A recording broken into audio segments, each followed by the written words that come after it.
Budget committee meeting, for the first budget committee meeting for the Hood River County School District.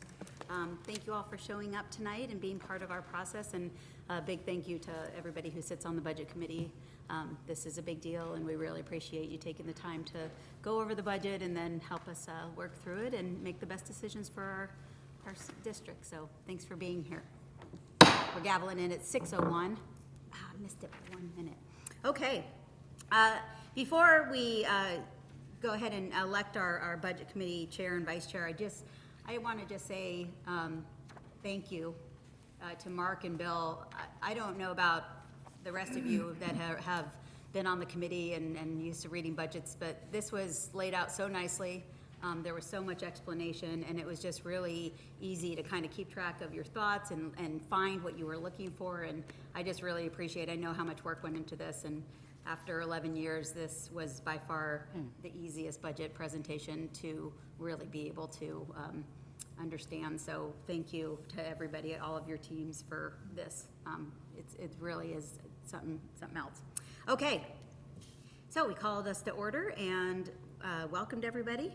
And now we will go ahead and elect a budget committee chair. The first order of business is to elect the chair. I will now open the floor for nominations for the budget committee chair. I nominate Janice Crane for Budget Committee Chair. Do I have a second? I'll second. Fantastic. So it was moved by Rich and second by Corinda. Any other nominations? Okay, hearing no other nominations, the nominations are all closed. Janice Crane has been nominated for chair of the budget committee. We can just proceed with an oral vote, so I'll just go through. I think I start with, is it Megan? Yeah, Megan? Just Aye. an aye or Yeah. a nay. Sorry, Matthew, Sarah, and Jamie. Peter? Aye. Janice? Aye. Aye. Rich? Aye. Yep. Aye. Aye. And the chair votes aye. So Janice, thank you very much. You are our new budget chair for this meeting. Okay, so this is your script, and you'll just go ahead and elect the vice chair then. So you start here. All right, our next order of business is to elect a vice chair of the Budget Committee. I will now open the floor for nominations for vice chair. I'll nominate Matthew Altoff. I'll second. All right, we have a motion and a second for Matthew Altoff. Do we have any other nominations? Hearing no other nominations, the nominations are now closed. The following person has been nominated for vice chair of the Budget Committee, that is Matthew Altoff. If you are in favor of Matthew Altoff as the vice chair of the Hood River County School District Budget Committee, please signify by saying aye. Or if against the motion, please signify by saying no. Aye. Aye. Aye. Happy to be called Matt, by the way. Sorry. Aye. Aye. Aye. Aye. Aye. Aye. And aye. All right, congratulations on Matt on being elected to vice chair of the Budget Committee. Our next order of business is to ensure that the official minutes are taken for this meeting. I designate Megan West, administrative assistant to the board, to take the official meeting minutes. Thank you, Megan. I will now ask Superintendent Bill Newton and Chief Financial Officer Mark DeMoss to present the budget message and proposed budget. All right. Okay, so dear Hood River County School District Budget Committee members, colleagues, and the Hood River County educational community. In accordance with ORS 294.403, I am presenting the proposed budget for the Hood River County School District's 2026-27 school year. This budget represents the second year of our current biennium and reflects our commitment to the long-term fiscal health of our schools.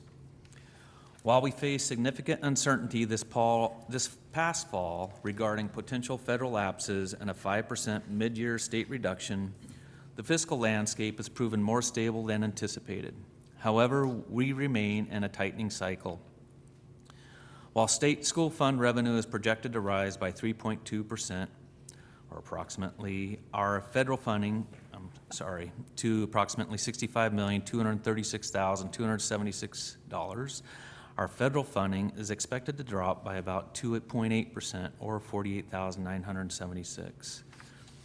Additionally, due to rising pension costs and the scheduled expiration of the PERS site accounts in 2027-28, we must make proactive adjustments this fiscal year to lessen the future impacts on our classrooms. Consequently, despite the $4 million in reductions we made last year, further adjustments are necessary for the upcoming 2026-27 cycle. We face a funding shortfall of approximately $1.3 million for the 2026-27 school year. This budget outlines how we will address that gap through strategic proportional alignments that protect our workforce and the core student experience.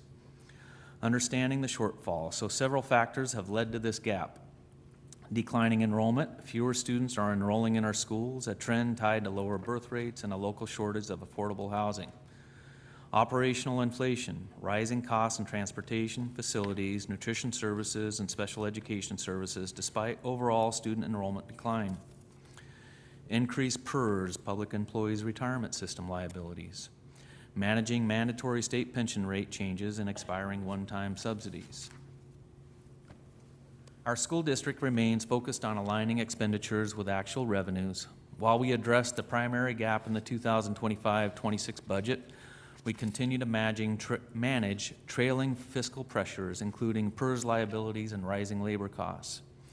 Our sustainability strategy includes right-sizing personnel, so adjusting staffing levels to reflect long-term enrollment trends, managing rising support costs, so accounting for inflationary pressures on transportation, facilities, and nutrition services, focusing on strategic reserves, so maintaining a required 5% ending fund balance, a 0.5% contingency, and a $500,000 staffing reserve. We are also funding a PERS site account reserve and the second year of our field turf replacement fund. And then capital planning, addressing deferred maintenance for critical infrastructure like roofs and boilers. Beginning in the fall of 2025, we launched a series of strategic listening sessions across every school and department. These efforts, alongside Community Budget 101 forums, ensured our financial planning was informed by the voices of staff, families, and residents. This feedback was instrumental in developing our goals for the next 5 years. Approximately 85% of our general fund supports staffing, which means any meaningful reduction strategy must center on personnel. To meet our fiscal targets while protecting our workforce, we have used natural attrition and strategic reassignment. By identifying vacancies created by retirements or resignations and moving existing staff into those critical roles, we have been able to right-size our schools and programs without layoffs. Through this disciplined approach, we have successfully addressed the $1.3 million shortfall for the 2026-27 school year. The following adjustments reflect reductions in specific positions to address shifting enrollment and program needs. To minimize the impact on our employees, staff members previously in these roles are being reassigned to other essential positions within our school district where they are most needed. In light of these reductions, we are elementary math intervention is one of these areas. So in light of these reductions, we are transitioning to a more integrated intervention model to better support student achievement. Rather than relying on pull-out services, this shift empowers classroom teachers to lead the 30-minute intervention block directly. This model ensures our students with the highest needs remain under the guidance of their primary licensed educator. Our goal is to create a classroom structure that balances high-impact small group intervention with meaningful independent practice and enrichment for students who are already meeting or exceeding benchmarks. Included in this is a reduction of a 1.0 total license FTE, 0.5 from Cascade Locks and 0.5 from Parkdale, and then reduction of 2 paraprofessional positions, 1.0 at West Side and 1.0 at May Street Elementary. And then we have student support and specialized programs to ensure our resources remain proportional to student enrollment across our school district. We have made the following adjustments: a reduction of 0.5 licensed FTE student support specialists at Cascade Locks Elementary, a reduction of a 0.5 licensed FTE at Hood River Options Academy, and a reduction of 1.0 child care paraprofessional position at HRVHS. For administration, this proportional alignment ensures that our leadership structures match current student enrollment while maintaining the high standard of operating oversight our students and families expect. This includes a reduction of 0.45 FTE administrative position at Cascade Locks Elementary. And then operations and district-wide savings. So in addition to staffing changes, our school district is capturing savings through operational efficiencies and spending caps. for a program relocation, moving the early intervention and early childhood special education program from Pine Grove to Mid Valley Elementary. And then with technology and digital infrastructure, a consolidation and reduction of software platform licensing and technology refresh cycle. We have made a conscious choice to shield the heart of the student experience from these cuts. Our school district will continue to provide competitive class sizes. Average ratios remain among the lowest for comparable districts. Instructional integrity. We have avoided furlough days to preserve instructional time for students. Student well-being. We are retaining elementary student support specialists and secondary counselors, and we are focusing on safety, including non-mandated busing within 1.5 miles. And a well-rounded education. No cuts were made to PE, library, music, STEM, or the wide array of CTE and extracurricular athletic programs. We are looking at strategic investments for 2026-27. Even in a reduction year, we are investing in critical areas to ensure long-term success. Special education, adding 1.0 FTE for EP coordination, universal meals, $100,000 to bridge the funding gap for free student breakfasts and lunch, capital deferred maintenance, and additional $196,500 will be allocated to support our growing capital deferred maintenance list.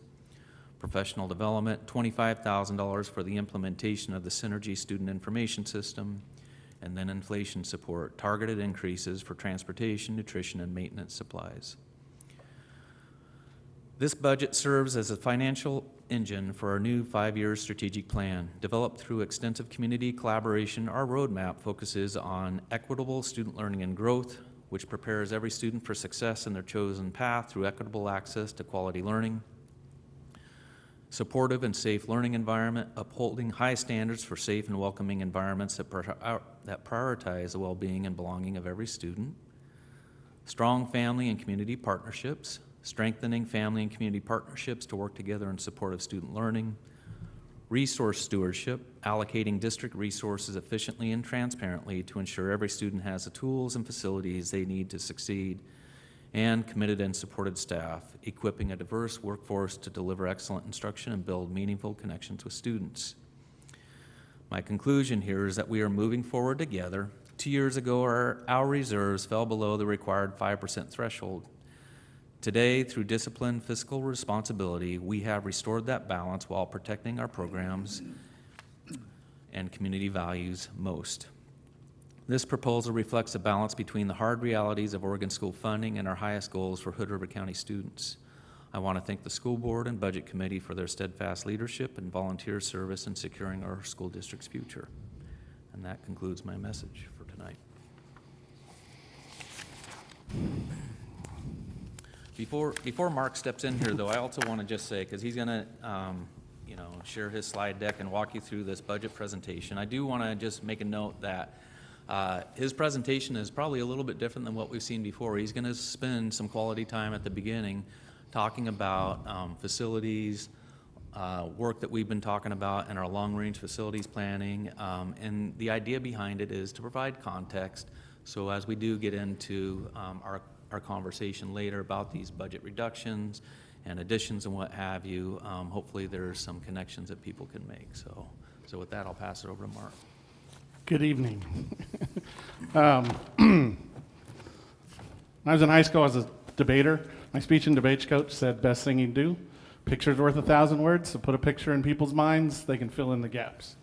So I was trying to think of an object lesson that best describes our district today. And Ted, don't get jealous, because I have beakers.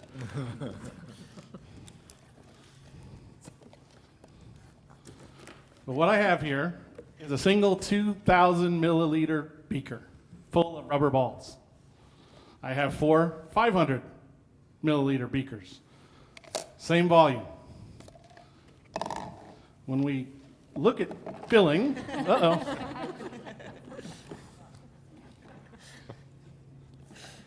one of the problems comes in is that you're right, not all spaces are equal. Not all spaces serve the same function, not all spaces have the same cost, not all spaces hold the same things. And one of the things that seems to plague us, and I didn't check the meniscus, but there's no meniscus on rubber balls, is that even though it's the same volume, the balls don't fit quite the same way. We have something left over, okay? This pattern repeats itself in our district numerous times, okay? This is not an argument about consolidation. This is not an argument about, what to do in fiscal realities of leftovers and not having enough money and everything. It's simply a picture of what's happening, okay? Things fit in spaces better sometimes, okay? And that this leftover keeps recurring for us, and that's what keeps causing a problem. The question for us as a district is, do we address this now, or do we address it in the future, or do we not address it at all, okay?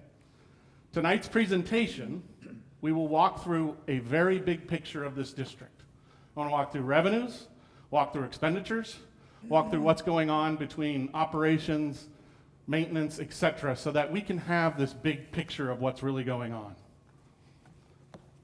Now, tonight's agenda, and I'm going to move because, unfortunately, I like to move when I talk.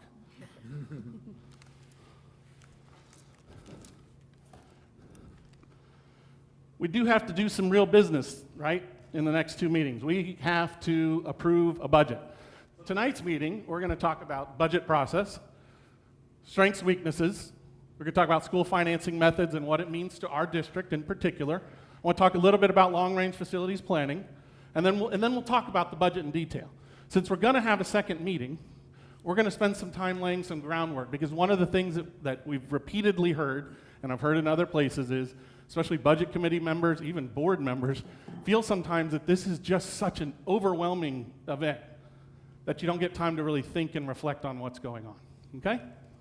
So at the second meeting, we'll finish with discussion, and then hopefully, otherwise we'll have to meet for a third time, we will pass a motion to recommend a budget to the board, who as the governing body, then actually approves and adopts what happens. I say this somewhat tongue-in-cheek, that nothing in this presentation is new. It will feel new, okay? But this isn't about surprise. This is more about synthesis, okay? I'm going to be putting some things together, okay? And I'll probably put it together in a bigger picture in a different way than what we're used to seeing to understand what's going on, okay? Secondly, this was my best Gemini hard hat for Hood River County. For this presentation, we have to put our district hats on. Like a lot of times we always represent programs, we represent efforts, we represent schools and locations, all that stuff.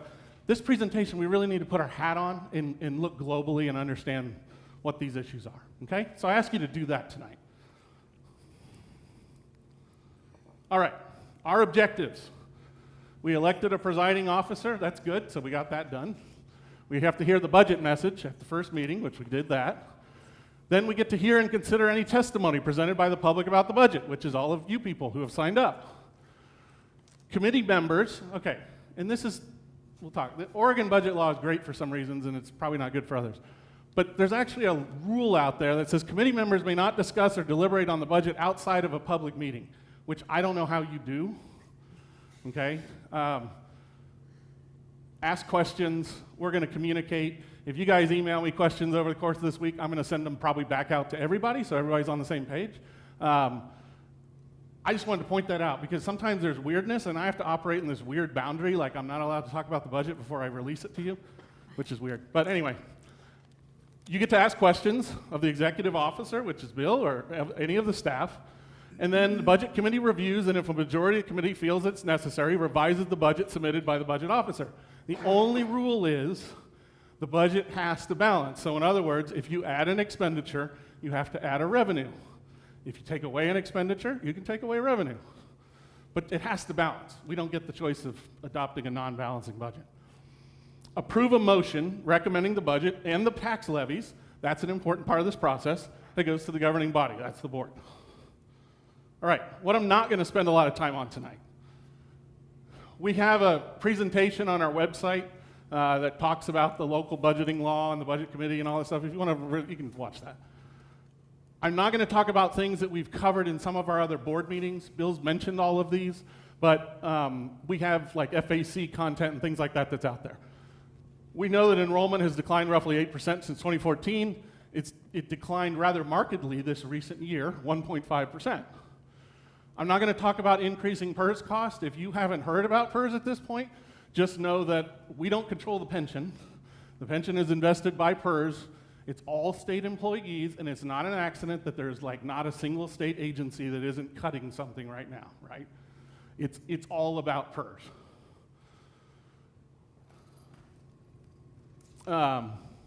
One of the things that's important, and I have mentioned this, is even though headcount has dropped in terms of FTE, our total employee base, we will spend an additional $3.2 million, which is roughly 5% of the general fund in PERS costs next year than we did in 24-25, which is remarkable, really, when you think about where money's going. All right, I'm not going to talk about the changing revenue landscape, except to say this. It's the end of ESSER funding. It's over. But we do now face challenges, federal funding. That hits us both in terms of our grants, as Bill talked about. At one point, we were worried we were going to lose roughly $1.2 million in title funding this year. But this now also impacts state budgets, okay? And so part of the thing that we have to anticipate for multiple years is making sure that when the next biennium starts, and those federal monies are, you know, the state funding for Medicare, Medicaid, all that kind of stuff, it's hammering the state budgets. There's no assurance we're going to have like a big increase next biennium, okay? So we're trying to anticipate that. In addition, we have some things that are working counter to enrollment. Increasing SPED costs. I have a slide on this later on. Despite the decline in number of students, there's certain challenges, okay? And SPED costs are rising, roughly $750,000 a year over the last 3 years, like clockwork, okay?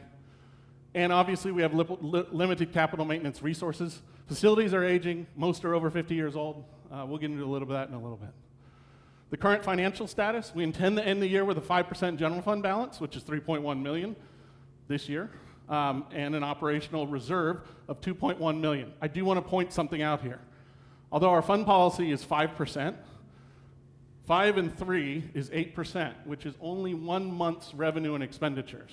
And if you ask like the general finance, what is it, general finance business officers board or something, they'll tell you 2 months, okay? 1 month is not a lot, okay? The other thing that's important for is this reserve ends up being like when we had the boiler project at Cascade Locks, and what starts as a boiler then suddenly gets into like electrical because the universe has changed since the building was built, and all of a sudden now you get a $500,000 or $600,000 project. That's coming out of those monies unless we put something aside, right? So we have to be aware of that, okay? The nice thing about being in our reserve, I don't have to worry about which one blows up. I just have the money, I can cover it. If we spend it though, especially on expenditures in the current, eventually we have to resave the money, okay? And so there is a difference between targeted reserves and this like general fund, general reserve balance, okay? And so you're gonna hear about that tonight. Some of them, like PERS, we're gonna try to hold it back this year, and we're gonna immediately flip it in next year because we have all these extra expenditures, okay? We've closed the gap on revenue expenditures, which was about $1.5 million coming in to this year on an ongoing basis, okay? But prior to that, we eroded our $12.5 million general fund balance to $5 million in 7 years, less than 7 years. So that's how quick it can go, okay? All right. Budgeting process, strengths, weaknesses, and risks. Oregon has a very robust law. If you go to some other states, they don't have such a quite robust law, and you don't know what you're going to get, and citizens often get complained because they're not involved in the process. But there's a couple strengths and weaknesses that come out. First, it's great because transparency with the public, right? We have to get up, we have to present something, people get to see it. Public feedback and input gets to be brought into the process. They get to set the appropriations and tax levies. And there's accountability for local governments, right? We have to explain decisions. You guys get to ask us questions, okay? Weaknesses. Often members of the budget committee feel overwhelmed by simply volume of data. It sometimes feels rushed. We had that, I guess, last year. We did kind of the one and done philosophy. It used to be like this badge of honor amongst business officers and all that stuff. The problem is, we're here to actually talk about the district and what it needs to do. And so we decided this year we're going to have a second meeting, okay? Regardless of the first meeting, we're going to have a second meeting. That way nobody's worried about having to finish it 9:30 at night and go figure out where their kids are and all this other stuff and being grumpy. So we're going to end at 8. We're going to cover revenues and expenditures, but it doesn't really cover assets and liabilities, okay? And that's an important distinction. If you're in public agency, you worry about the statement of revenues, net expenditures. But if you're in private industry, you focus a lot on the balance sheet. And the reason is you got assets and liabilities, and you can have contingent liabilities that are bigger than anything you would imagine. We have one of those today in our PERS cost. We have a very significant unfunded liability sitting on our balance sheet for PERS, which is why our rates are so high. About half of that rate is unfunded liability, okay? And it tends to make people think about 1 year at a time, rather than looking at the long term, okay? All right. Our values and impact on the budget. I'm going to talk about this and show you some data. One is, our revenue per student is really a lot higher than almost every comparative school district that I look at, okay? We actually get more per student than almost anybody else. I'll explain why. We also have some of the lowest class sizes in the state, which is good. We have very competitive wages for teachers. And let's talk about it. This is a graph. So these lines that are really light, you can't see. These are comparative districts, and you'll see that our dark line, that's us, is way up at the top, okay? Just revenue. We bring more money in. Now just note that in general, 85% of our budget is related to salaries and benefits, and this is how that breaks down between all the various groups. In terms of wages, right? We've done a good job in terms of, like, if we take beginning salary for school teachers, we're near the top. The only thing I'll point out, St. Helens is higher, but I guess they just furloughed 10 days? 10 days. 10 days, so just keep that in mind. You know, it starts to drop a little as you get higher on the scale. We talk about this in bargaining if you want to show up and listen. But for the most part, we're towards the top. We also, especially at the elementary level, have some of the lowest class sizes, okay? Now I'm going to talk about it. It has a lot to do with that analogy over there than sometimes we realize, okay? But we do have lower class sizes than most people. In terms of how we spend it, this is a good example. Not only is our line at the top in terms of spending per student for revenue, it's also near the top for labor. We put it where it needs to go because 85% of what we do is about people. That's where the money goes. That's a good thing. All right. But now what happens as the money comes in?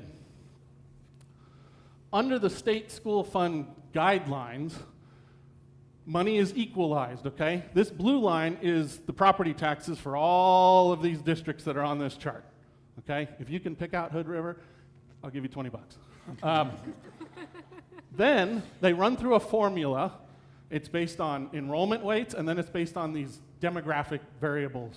Things like number of English learners, number of SPED, students on IEPs, poverty data, etc. And they come up with a formula, and then they say, okay, this is how much money you get, and then it's allocated. But for the most part, when you look at what ends up happening is, it ends up being normalized. So what the tax rate is in Hood River County versus North Wasco doesn't make a difference, okay? That's important to remember, okay? Because I live in North Wasco, and since I moved there, all I hear about is how Hood River has more money and more taxes. That isn't what affects their state school fund relative to ours, okay? So what does separate us? All of these things in blue are different types of revenue streams that come in, and the blue ones are the things that's just like everybody else. Ours aren't any different. It's based on the same formulas. It does the same things. These ones here that are highlighted are the ones that are different. We have a local option levy grant, which I'm going to talk about here in a second. Thank you to the voters and taxpayers of Hood River County. That piece is what keeps us from many of the districts you hear on the news right now about cuts. That is the single biggest piece.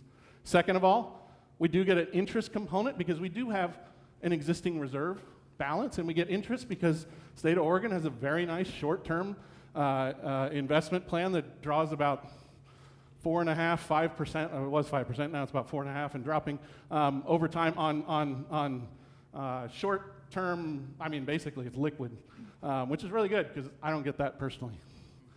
And then we also do a really good job of bringing in capital grants. That includes things like buses, some of our other projects that we talk about. It's hard to see here, but I've notched out a bunch of the state school fund. This is about 11% of our state school fund formula, and it's based on the English learners, the number of English learners in our district, okay? That rate is like way higher than anybody else. Our weighted ADMW, okay, so they take enrollment and then they add these weights as a percentage, is much higher than other districts, okay? And so our state school fund formula per student is a lot higher because of these weights. Now, with this English learners weight in revenue comes what? A responsibility to take care of the students. And so there's an obligation to it as well. But if you just want to understand sort of globally, like, hey, you know, pick the school district on the news, what separates us from some of the stuff they're dealing with, this is the biggest part right now, okay? Now, as with all things, and it's like literature, you know, what's your greatest strength is sometimes your greatest curse, and so that's what we're going to talk about tonight. All right. What does the local option levy do for us, okay? This is a sampling. It's not an exhaustive list. We do a lot of different things, but what we wanted to do here was highlight the things that our district does that other districts don't do. We do it voluntarily, and that's basically in many ways just simply paid out of the state of the local option grant and the local option levy and the equalization grant, okay? For example, bus routes inside the mile or mile and a half boundary of schools. We run those routes. That costs us about $300,000 a year. If you live in the Dalles like I do, your kid has to walk if you're within that boundary like I do. We do middle school sports, and a lot of other districts don't do that. We have an athletic trainer position that we basically absorbed this year. That's one of the things that's, you could call it an ad, but really what it is the funding went away from the third party, and so we've had to absorb that position. We have STEM positions that other districts don't have. We do our free lunches, which we plugged in $100,000. We'll talk about that in a second. We do dual credit, and we pay fees for our students. If you live in the Dalles, they don't pay for that stuff. And so that gives our students a real opportunity to do things in terms of their education. Now, this section down here, and I guess I better stop touching that because y'all are going to get seasick. Normally what happens is when I say we talk about the local option levy, we talk about class size. Oh, what's designed to do? It's designed to reduce class size. Something I wanted to point out here is why our class sizes are smaller. Because in some sense, there's nothing we can do about some of it. If I look at the local elementary school format, today we have 5 elementary schools. If we base this, and this is like an example, this is approximate, nobody like go rushing to go close things or do stuff. If I consolidated 5 schools to generically 3 schools, that's why you can't rush to close anything because you don't get to really do that. But I sat in an OASBO meeting and I was listening to Beaverton, and they were talking about how when a school starts to approach a population of 350, they have to really consider closing it. And I think if I just had schools at 350, like my life would be easier. And so our problem's different than everybody else, and I get that. But if we talk about reducing those schools, we would pick up $1.3 million just out of fixed costs in classes that would begin to consolidate together. If I have a school and it only has 14 kids in first grade, that brings down the average. But when you think about it, this is now one of these things where we're talking about like the mean or the average relative to the median of class size. The middle schools have a similar issue. We have 2 small middle schools. We can't consolidate into one big one, but that's what that costs. Then you can layer on some of these class size reductions. If beyond that I start adding 2 or 3, you start seeing it. But if you see the relative levels of these things, in terms of what you actually have the freedom to do, example, at the elementary school level, we could move class size by like 3 and it would hardly affect anything because our classes are already so small. Okay? That's just the way it works. If you have more classes, you have more schools, you have more beakers, you have more classes, you have more beakers, things don't fit the same way. Okay? And that's just what happens. This on the list totals $4.7 million. What it doesn't include, by the way, if you go through it, is things like our commitment in terms of technology, in terms of CTE, in terms of, like, there's a whole bunch of stuff. So this is like a representative sampling. Just understand that that's what's happening. The other thing to think about is imagine our district without the local option levy and how this budget discussion would go. Because this year, if you all remember, we were in here, this is my first year last year, so like I remember that meeting. we cut $4 million, okay?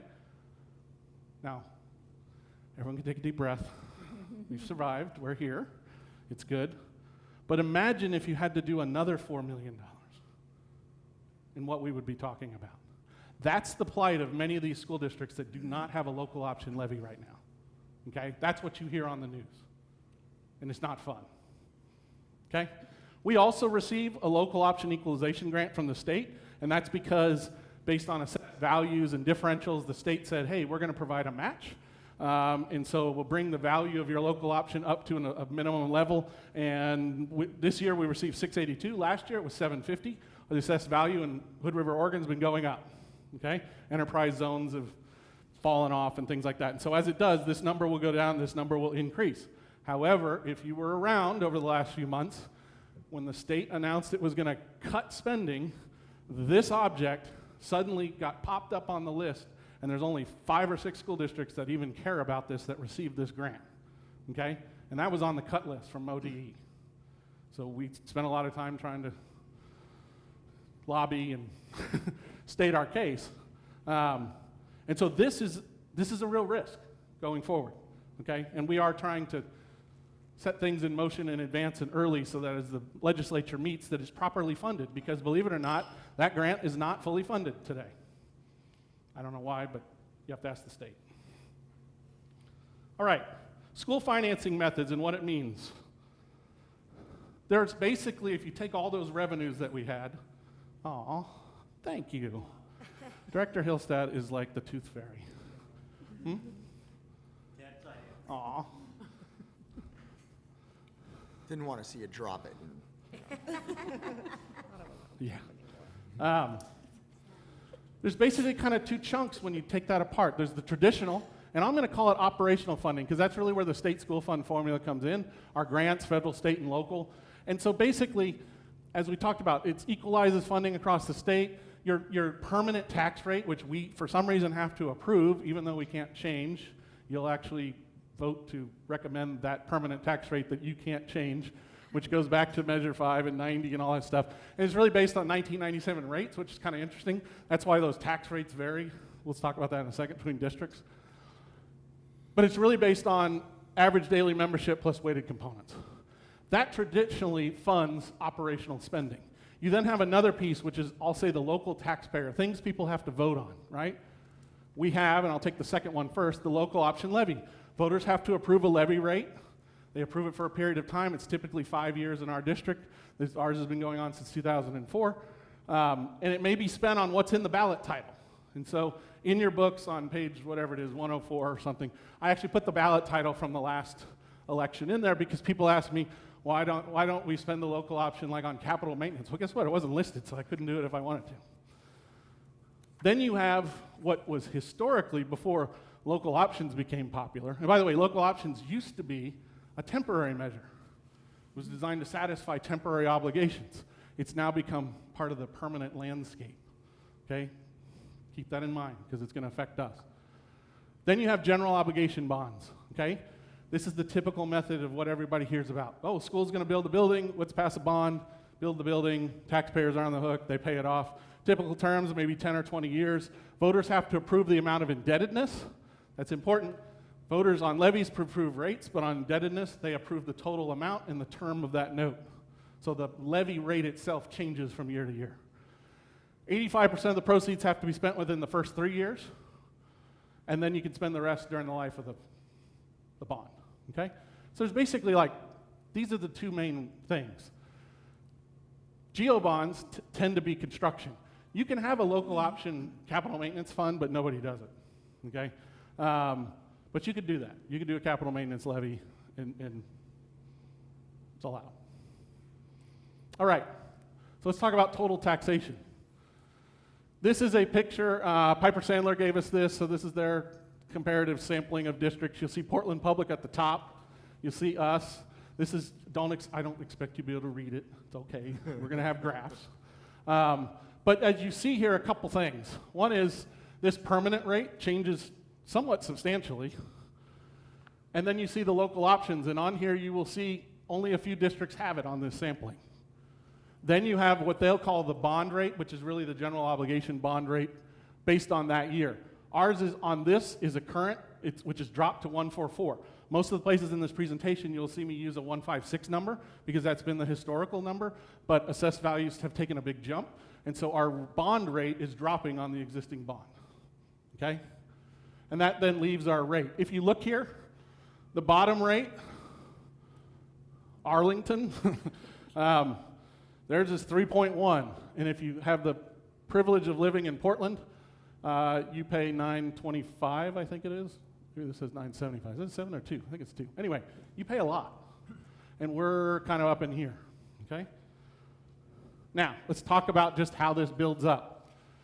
Here is a chart that talks about minimum range, maximum range, talks about our district, talks about Portland Public, because I use that because it's kind of like the evil empire, right? So just talk about it in that sense. Okay. The minimum is about $3. We showed that on that example. That was Arlington. No go bonds, no local option levy, just a permanent tax rate. That's what they pay. That kind of maxes out at about 5. Likewise, you could have local options that are 0 up to about $2. Portland Public is $1.99. Oh yeah, here it is, $1.99. And then you have go bonds that have no maximum. The allowed indebtedness on a school district is something horrendous, like 615 million or something. That'd be fun, but we'd never be able to pay for the debt. So this is how it lines out, okay? And so you'll see, we have go bonds, they have go bonds, we have local option, they have local option, and then these are the difference in the permanent tax rates. You end up at 926. One of the things I often hear is, well, Portland Public can levy they have so much assessed value, they can put a really small rate and raise a bunch of money for taxes. Well, the fact of the matter is they have a high assessed value and they have a high rate. And so they raise a whole lot of money. Just so you know, this is kind of a benchmark that used to be used. I realize that it's really hard to find a home for $500,000 in Hood River County. But the assessed value, like a couple years ago, because of all this compression, was about $210,000. So if you use that example, right, this is what a taxpayer would pay. And so the difference between that house in Hood River County, $1,600 versus $1,945, $345 a year. Okay? If only I could get that house. Now, this is a graphical representation of the chart I gave you before, and you start to see a couple things. One is, you see around this $5, a little lower, the permanent tax rate, so I drew a line there. You see kind of the high end here, about $950. That's kind of where voters start to say, enough is enough, okay? And that's kind of what everybody thinks in Portland Public. Enough is enough. You see that we fall kind of in the middle here. And if you notice, all of these ones above us have we all have local option levies, which is why our rate's typically higher. But you'll notice that all those districts were at the low end of that list. And so what I want you to conceptualize is like 3 slots, okay? This isn't true, like you don't just have 3 slots, but just think about it this way. You have a base rate that everybody's gonna have to pay. You have 3 slots for voters to approve. You either have a bond or you don't, okay? And if you start to look at the way these slots line out, the local options kind of like slot 1, and then some of the districts have 2 bonds, and some of the districts like us have 1 bond, okay? Another way to think about it here is you can see here, 2, 1, 1, 1, 0, right? That's just one way to conceptualize how we're financed, okay? So I want you to think about the fact that we basically have 2 slots filled. One for the local option levy, one for a 20-year GEO bond that was passed in 2016 that will come off in 2036. So a few takeaways. The minimum you're going to pay is the permanent rate. So let's just say it's about $5 based upon the average. The maximum is where the voter's tolerance is. We'll just say about $9.50. Each $1.50 increment for us generates about $5.5 million annually. Today we have a 1.25 rate on our levy, and so that's based on last year. And so that generates about 4-something million minus actual payments that come in and things like that. And so that will fund roughly about $60 million over 20 years if you bond it. That number is constantly going up because our assessed value is going up. So don't take this like it's the numbers. But one way to conceptualize is over 20 years, we can support total debts of, like in a current rate, total tax rate of $650, a $60 million bond, which is what we did in 2016. We can then book another slot and get to $8 and have about 120. If we book all 3 slots for GEO bonds, it's about $180 million in today's dollars, but that rate people are going to start screaming. Okay? Keep that number in mind as we go through this presentation. So coming back to this. Today, we use the first slot for the local option levy, which generates operating revenue and used in fund operating expenses. We then have this 20-year bond that's here, and we have nothing in the third slot.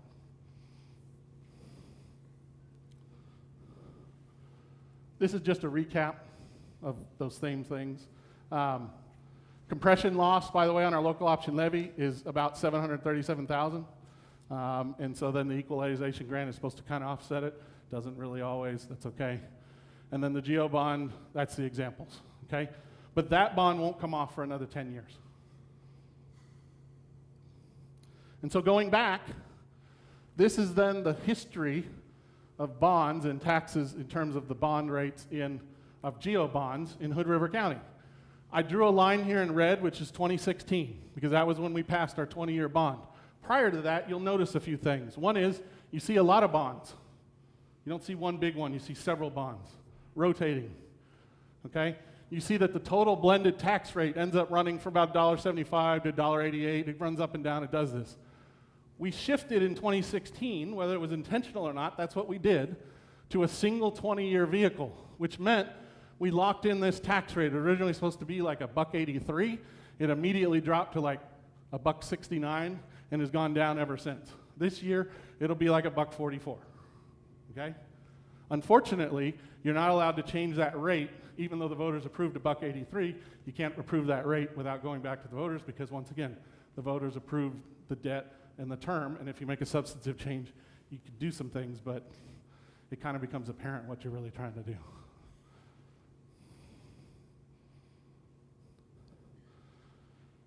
This is kind of how it lines out.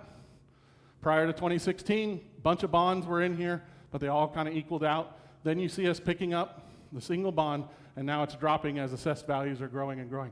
This is just simply frozen because that's what Piper Sandler does, that's what the bond people do. But on that other chart, you can see how it's dropping, the rate's dropping. Okay. Now, overall bond rates.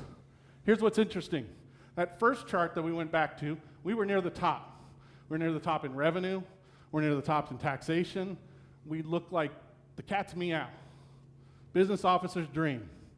But all of a sudden, flip it now to this, and you'll see, wait, we're actually towards the bottom of the list. And this list is the GEO bond rate, which is effectively funding capital maintenance, capital expenditures. Okay? We're near the bottom.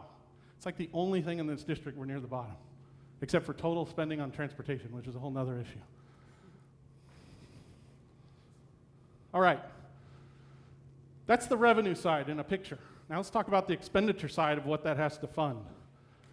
We've had this group going on for long-range facilities planning. It's been going on for several months. I've been including some of the information in finance advisory committee meetings, things like that. So a lot of this isn't necessarily new information, but I'm synthesizing it, and I do respect the fact that most people in this room, this is the first time they're actually going to look at this data. Okay? That's fair. Okay. In 2016, we did a facility condition assessment on the school district, and they came up with all the different schools and needs and all the things going on with a list, and that blurry number is $110 million.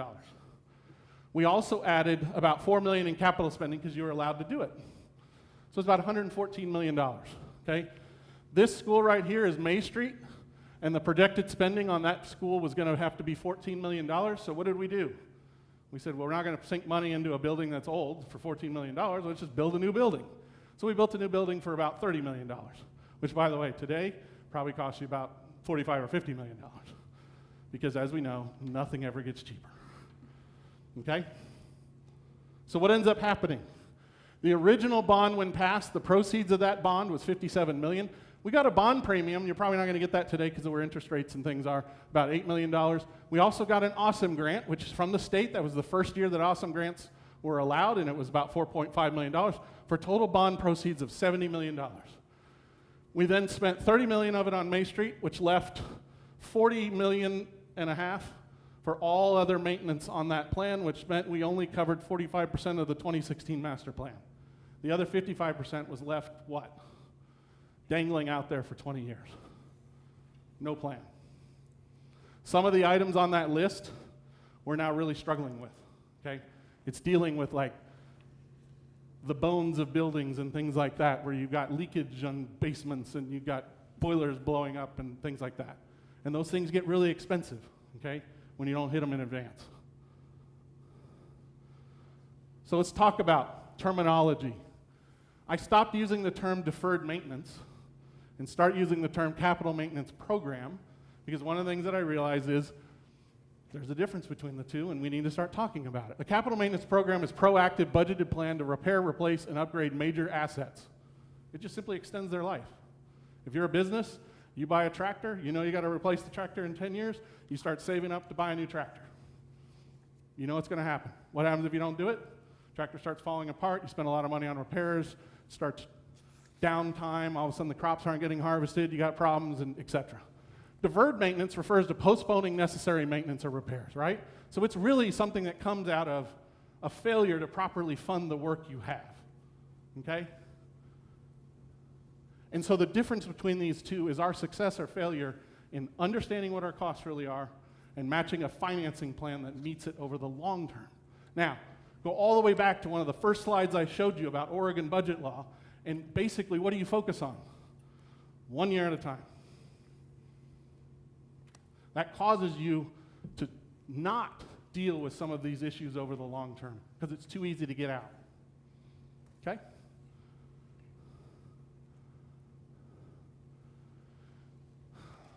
A few years ago, the Oregon legislature said, hey, all these schools are complaining because they got a bunch of work piled up. We should find out how much that really is. And I will tell you, as a legislature, they're going to regret they did that because they put a bunch of money aside and hired a contractor, Bureau Veritas, who does this all over the world. They are a sophisticated contractor, trust me.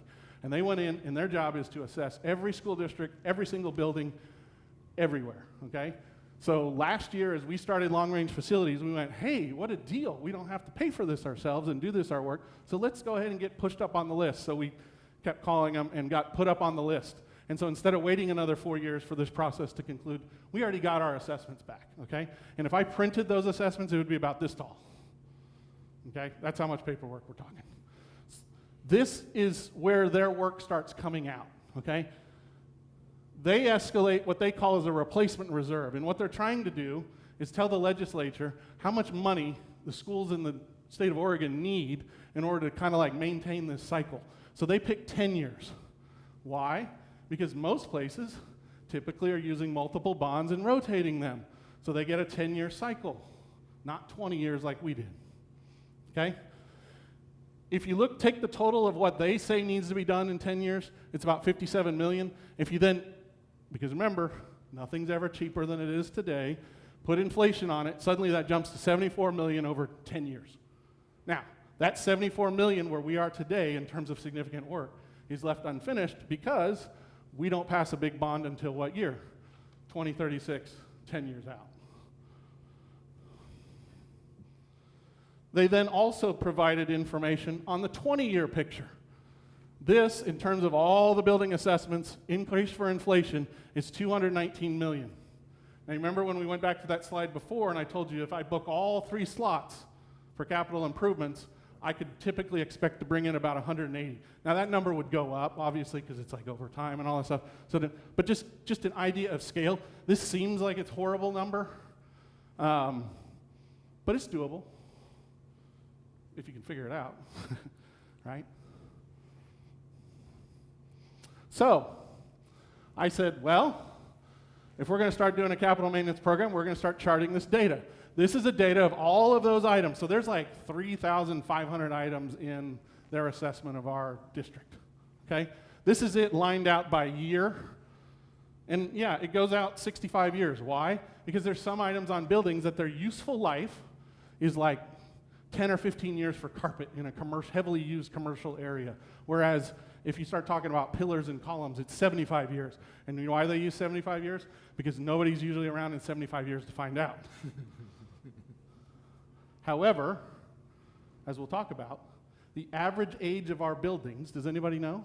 100 years? Nope, 55. But the biggest ones are coming up on 100 years. Are the oldest ones, not the biggest one.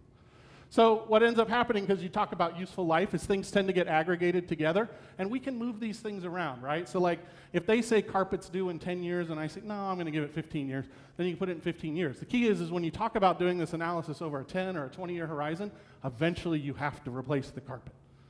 And so you can move it around, but in aggregate, it kind of ends up the same place. And so what this ends up doing is creating 4 main peaks, as you can see here when you do this analysis, and you can kind of understand maybe how building envelopes and estimating work. The first one is the near term. That includes HVAC, flooring, fire suppression.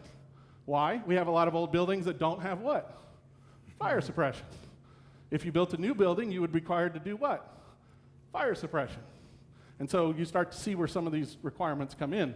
It's dealing with modernizing life safety, addressing mechanical units, trying to keep you out of a failure, okay? And also the high wear items like carpet and vinyl. The second peak talks about plumbing systems and casework, site irrigation. We actually have some fairly significant numbers in this area because in many cases, our plumbing systems, we have buildings that have a high lead component, things like that. And so we don't use a lot of fixtures, and you have to replace fixtures and retest them, and it's this long process. Then you have sort of the envelope, which starts dealing with roofing systems, asphalt, and basically when you get over here, they call it the structural echo. I kind of like that. But you're talking framing, slabs, exterior glazing. Does anybody know what exterior glazing is? Windows. Hey! You win something. And so think about this, though. Like, if you look at Hood River Middle School, like there's normal buildings, and then think about Hood River Middle School, where I think the last time I lost count, I counted 900 single-pane glass windows that if you try to open one to make the room cooler, what happens? It falls out 3 stories to the ground. And so if you've been in that building in May, like those rooms on the 3rd floor are like 83, 84 degrees, and you got like a plugged-in HVAC unit, you know, the Home Depot special pipe to the outside. Problem is you can't just pipe it to the outside because you can't get a window to open, so they're like conjuring up all these things.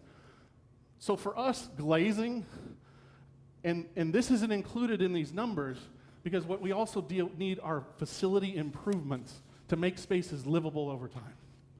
Okay? That's not included in the ODE assessment because what they're doing is saying, oh, this is what it costs simply to replace what you have. So you're not building CTE, you're not fixing the temperature and thermal control, you're not putting air conditioning when you don't have air conditioning. It's just the minimum of what it takes to exist. We also, as part of that process, did capacity analysis. And OPSIS updated studies from 2016 that went in and said, hey, based upon buildings, it was very detailed. Here's rooms that count towards capacity. Here's rooms that don't. And then they apply factors to it based upon the age of the class and the usage of the building and the schedule and all that stuff. And so you end up with a chart that says, hey, what's our current capacity limits for each of these buildings in terms of students? And that's the dark blue numbers, and then what is it that's left over? Our total excess capacity district-wide is 1,209 students. It's a big number. We could fit a lot of students every day in our buildings. But enrollment is declining, not going up. Mark, I'm going to give you a time check at 7 o'clock. Okay, we'll fly. Yep. All right, Facility Condition Index. They also provide analysis which says, hey, how much does it cost to replace a building? And then they give you this number.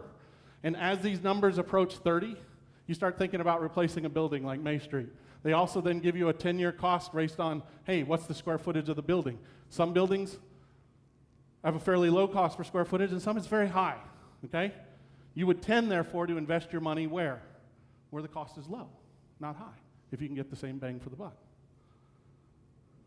So, now we get to look at options. And basically, I'm going to fly through these. The first is scenario 1, which is one large replacement bond. And if you look at these expenditures, there's your bond in 10 years. You got an area under the curve that you can't work on anything. You fix it up and you feel good about yourself, and then you just push the problem forward. The other option is to do what's called awesome grants, which every 6 years you can get an $8 million match from the state for an $8 million bond. And this is what it would look like. You would have a singular large bond at one point, and you would pass 5 bonds over that period. The nice thing about this is the taxpayer in blue, this is the state and what their contribution is. And when you look at it over the course of life, it would work if you had enough time. Problem is you got to make up this gap. So here's the problem. For all scenarios, we still have a gap in the first 10 years, and it doesn't include things like athletics master plan and community recreation, new schools expansions, large facility improvements, new program investments, all that sort of stuff. This forms the base of what the long-range facilities planning team is going to work, but it's going to involve a lot of components like strategic planning, like board financing, all this sorts of stuff. Takeaways. Revenue streams are largely determined by enrollment and demographic weights and assessed values. Large numbers of local buildings increase our operational costs because of fixed costs. Every building needs a custodian. Therefore, it increases your fixed costs. But it also increases dramatically your capital maintenance expenses, not only to maintain, but also emergency repairs. Higher capital maintenance costs compete with building upgrades and program improvements for GO bonds funding, right? Starts being in competition. Building new buildings only works with expansion and consolidation, so you maximize the benefit. The problem is if I replace May Street, I still have 4 buildings, elementary schools that are old. Hasn't done me any good collectively. That puts you in a dilemma. So the status quo doesn't work. A large bond every 20 years doesn't cover the capital maintenance need and just keeps pushing it forward. Our current cycle would require another 10 years for a large bond, and our capital improvement needs are $200 million over 20 years. Recommendations. Capture every state matching dollar where possible. That makes sense. Local option equalization is a grant. Let's pass that. Awesome matching grants. That means at least a small bond every 6 years. The problem is, that means more votes more frequently, and what do people start thinking? Why do they keep asking me for money? Taxpayers. Why do they keep asking me for money? Well, if I could tell them that I could capture $1.3 million a year in free money for $1.3 million in taxpayer money, that's a pretty good deal. But you got to change the game and the way it's done. Then we have to look at minimizing the cost drag. The more we lock into having to pay future liabilities, the more control we lose over our finances and being able to pick and choose what we want to do. We have to carve out money to fund a CTE. It's much easier to add a cost than to take away a cost. But the balloon, it's still a fixed volume. Okay? There's always a need somewhere, but we have to stay focused on what's funded. And this will require some tough choices, right? We provide the majority of fields in this county for community recreation, but we don't have a tax levy for that. When I ran the numbers for the local option levy by you, I showed you how it was already saturated with other stuff. However, when it comes to our athletics master plan, it has less to do with our athletics and more to do with everybody, which is great. It's a good problem to have, but it puts us in a dilemma. Be proactive to challenges, right? As enrollment declines and demographic changes, we actually can look at this as a positive. Enrollment decline doesn't mean a decline in needs. As enrollment declines, we can improve the quality by not having to maintain the same quantity of space. We can reduce costs that still maintain program integrity as much as possible, which is generally people. Lead through challenges of transition, recognizing that purposeful change creates the space to integrate and align programs vertically and get our people closer to our schools, students, and families. Right? We don't need center offices. We need people in buildings dealing with students and families. Necessary reductions require us to balance diverse needs, and how we manage these tensions determines our ability to deliver a premier student experience. And I want to thank Director Hoppy for writing that sentence because it encapsulates it very well. Focus on a long-term plan. Number one, what kind of district are we? Are we at this end? Or are we at this end? What kind of county are we? And what do we expect? We have high expectations of our education system. Look at quality over quantity, and own it. Stop pushing issues into the future. Because guess what? All you end up doing is having to do a cut in the future. Doesn't do you any good. Build up and fund our capital maintenance plan while considering our investments in programs. And district actions on costs demonstrates commitments to taxpayers that we take care of our own things first before we ask them to pay the bill. All right, now the proposed budget. In front of you, or if you have it, and let's see, I have a couple copies here. I want to point out a couple things in your books. You guys good? You guys are good? Okay, I'll give you this one when we're done. All right. I want to point out a couple things in here as we talk about this year's budget, and so we've had the context of the bigger picture.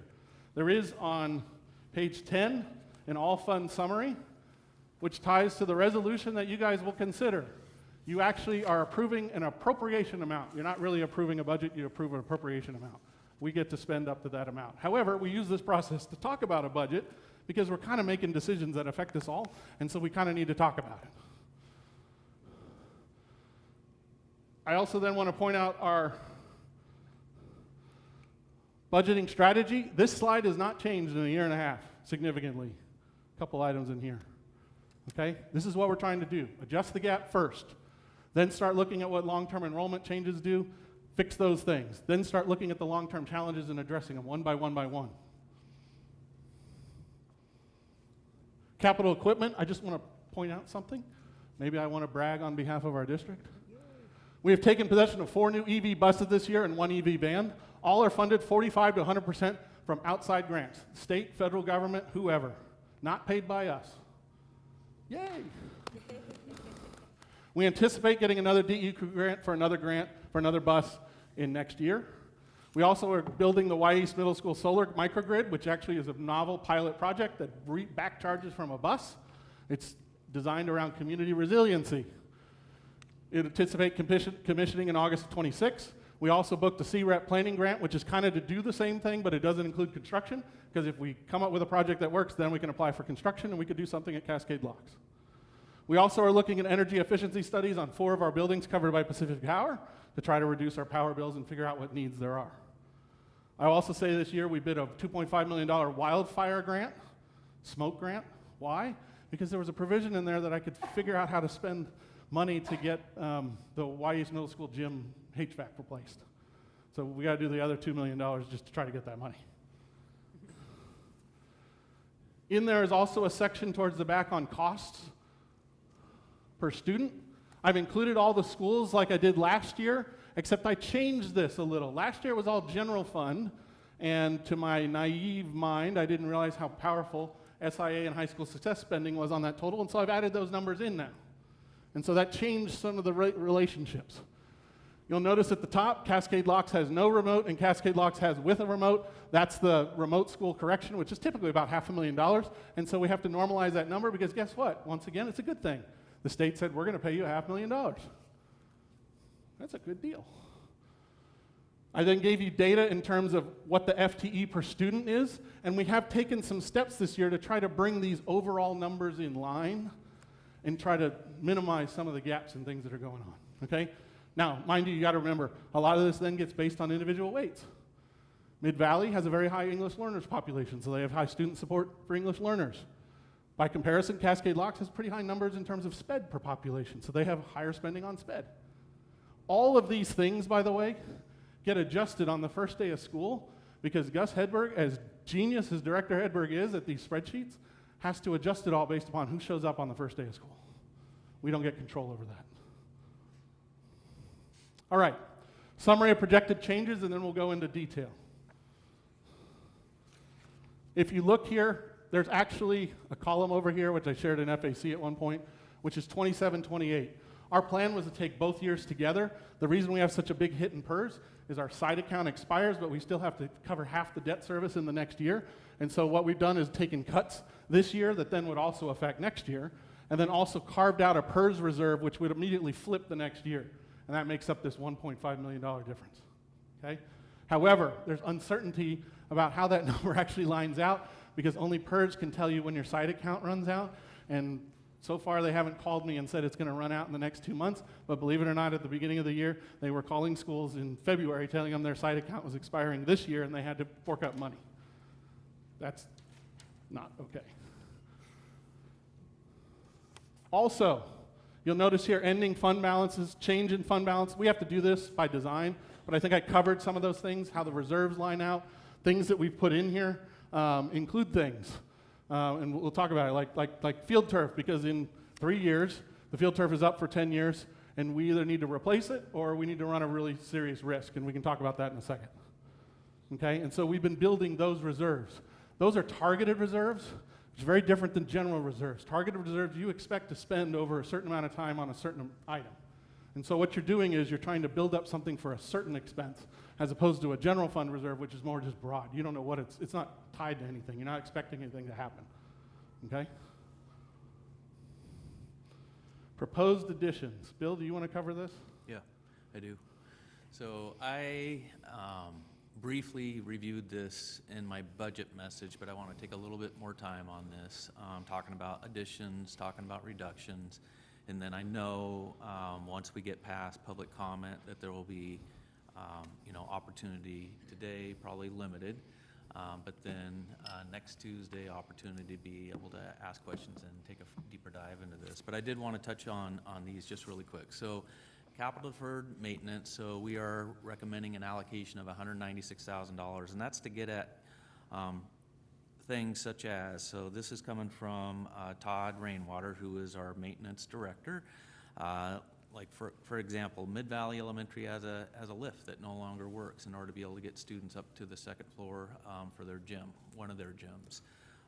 So there's a need to replace that lift.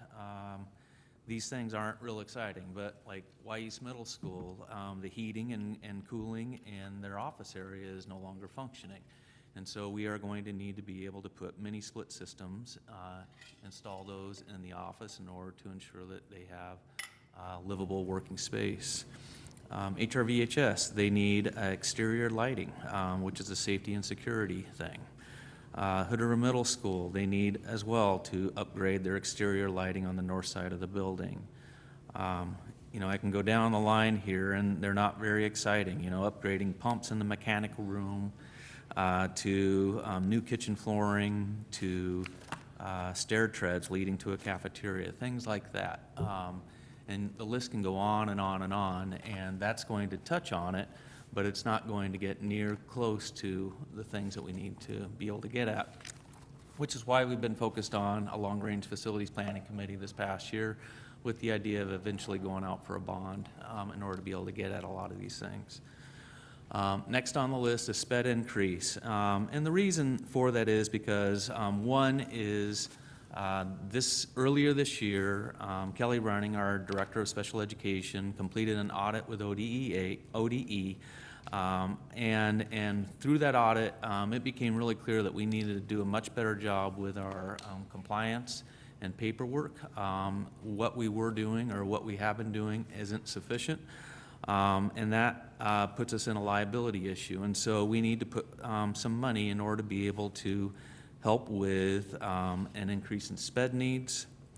It is going to support with training with SPED staff. It is going to also really help us with accurately preparing our IDEA documentation at all of our schools. So it is going to be a needed investment with the increase in special education that we are seeing. Keep there for a little bit. Oh, sorry. Back to additions. There we go. Sorry. Nutrition funding shortage. So I think we all know, or most of us know, that we have a community eligibility provision grant that pays for most of our meals for all of our students, and I mean all of our students. So no students have to pay for breakfast or lunch.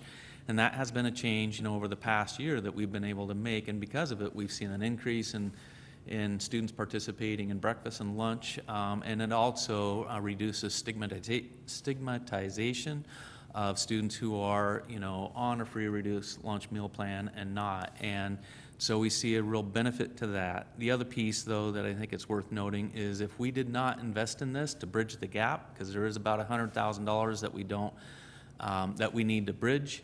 If we don't do that, then we decide we want to go back and start charging students who are on reduced or full meal plans, then we would lose, I think, approximately over $200,000 from that community eligibility grant. And so it's actually per month. Per month. 2.5 million. Yeah, so it's a pretty good deal that we are getting by investing there. Special education paraprofessional model. So right now, we have paraprofessionals in some of our positions, but not all of our positions. A lot of them are instructional assistants. And in our classrooms, we call them learning resource classrooms, as well as our structured learning centers, our therapeutic learning centers. These classrooms, we require a higher level of support. And we want to have our most highly trained individuals from classified staff in these positions. And in order to do so, we need to actually invest in that. And that'll help with retainment, making sure that we aren't going to have shortages in these places, which we currently do. We're constantly trying to hire for these positions, and we want these to be positions that people actually aspire to and will actually stay in these positions. So that is a switch from having them be instructional assistants to paraprofessionals. Synergy, so we are changing over. We've started the process this year to a new student information system. It is a tremendous lift, especially on our tech department, but I would also say on a lot of different departments because of the learning curve. So we have allocated $25,000 because we know we are going to need to invest in professional development between now and the end of next year in order to be able to get everyone educated on how to use that program. And then supplies and equipment, we have not been funding transportation, maintenance, kitchen equipment, all of that adequately for years. The word that I've heard from them is the supplies costs continue to go up, and we're not seeing an increase, even though inflation has tremendously increased the cost in supplies. So we are actually kicking $15,000 per department for a total, I think, of $45,000 there. Now you can switch it. Enrollment changes. So one thing we just want to make sure that we know is we are not changing our class size ratios. And the reason we are seeing FTE changes, reductions at some of our schools, is the fact of our declining enrollment. And so as those class enrollments change or reduce, we then are able to actually have some savings by not having to have so many teachers in some of our schools at certain grade levels. Math intervention is also a reduction that we are looking at, and this is a challenging one. I just want to point that out because we recognize that we need to do a better job with how our students are performing with math.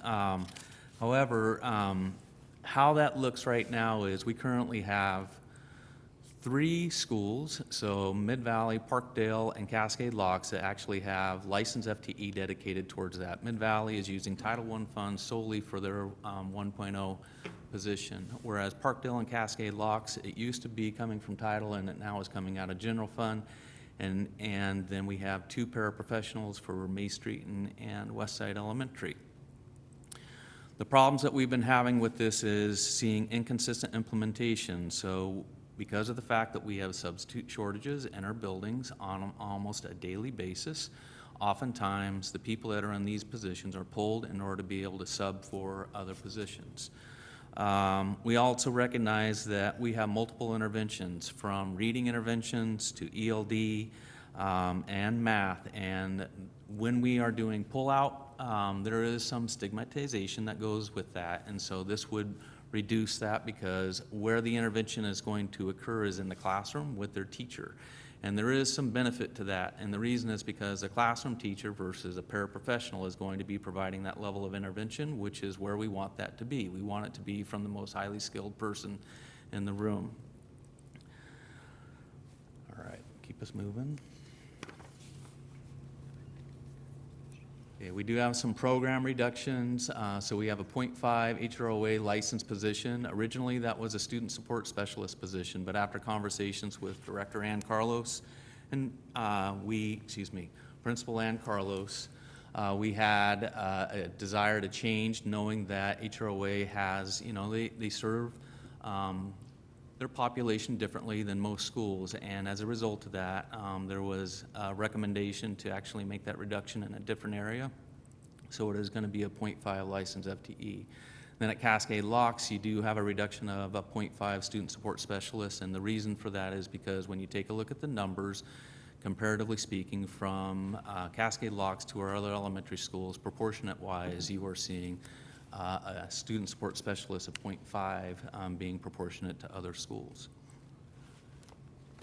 Software platform savings, and so we, as a result of this new accountability law in the state of Oregon, we are required to have interim assessments that we administer in the fall, and the winter, and the spring. We have been given 4 options to choose from, which means, though, that we are not going to be using all of the platforms that we currently use, like Dibbles. And so because of that, we will have a reduction, a savings, or excuse me, a reduction that we will be making as a result of that.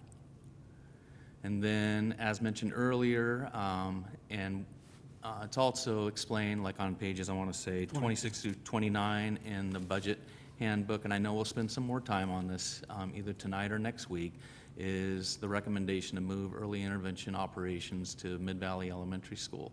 And I do want to say, while I'm talking tonight, that I recognize that this is a really challenging proposal, but I do feel like there is an opportunity here, especially after listening to Mark and the challenges that we are facing district-wide, not only with budget reductions, but also with facilities, that especially given the fact that as we take a look at declining enrollment with Mid-Valley Elementary going from over 500 students at that school at one time to around a little less than 350, that we do have space. But I also want to just put it out there that I recognize that this is going to take time. It's going to take a process. We are willing to slow it down and make sure that we do this right, that we aren't just going to drop the ECSE program into a spot that isn't going to work for them. We want to make sure that this is done well. We have a Winnahaw project management team that is supporting us with the Long Range Facilities Planning Committee. We can work with them. They can work with both Mid-Valley as well as the ECSE program to make sure that the space that we are looking at Mid-Valley is actually workable. When it comes to technology, we have always allocated a certain amount of money for technology refresh. We are looking at a $100,000 reduction in that amount, and where that's going to hit us has to do with places like iPad refresh, staff laptops, projectors, radios, servers, phones, PA systems, and so forth. And what it basically means is the refresh is going from about a 6-year refresh program to about 8 years. So it just means that we're going to need to extend the life of our technology longer. And then childcare, parapro at HRVHS, and this was a move as a result of recognizing that we had, with our parapro at the high school, only one infant that we were serving, so it was a highly expensive program that we were running, and by making a change to privatize that with Little Learners Preschool, we have been able to recoup that paraprofessional position. And then admin, as has been shared with the public prior to today, is changing the full-time principal position at Cascade Locks from a full-time position to a .55 FTE, which is a savings of .45, and so that Cascade Locks principal specialist position will be a combination. And what you will see then is that person is not only doing leadership responsibilities, but they will also be supporting our school at Cascade Locks with reading intervention, math intervention, integrated ELD during the school day as well. Okay. And I know I went through those really quick, and I recognize that we're going to have more time next week in order to be able to dive into this, but I do want to make sure that we reserve time for public comment. Okay. All right. So with that,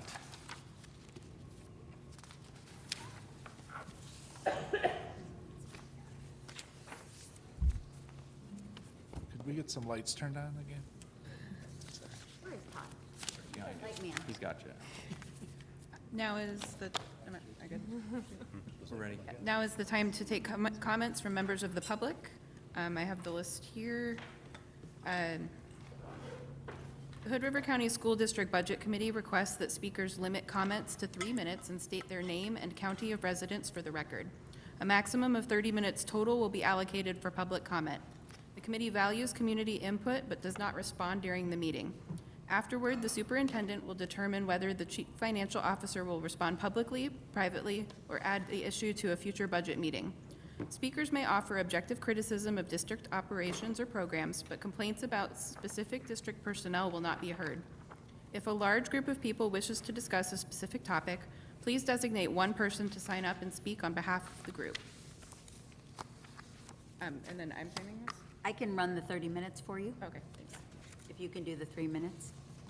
Or I can do the 3 minutes too, if you'd rather. Oh, no, I just need to grab my phone. Okay. You do it, James?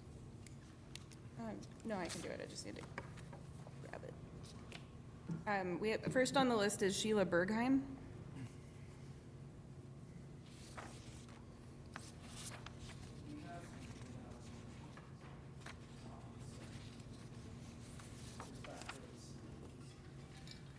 Dan.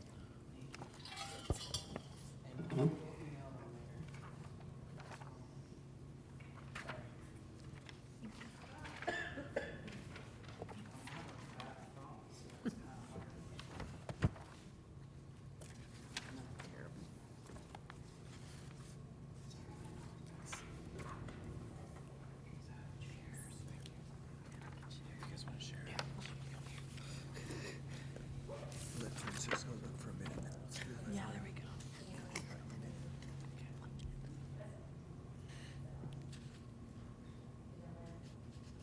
Yep. No. It's Hold not on. hold I don't Sheila. think it's on. It's not green.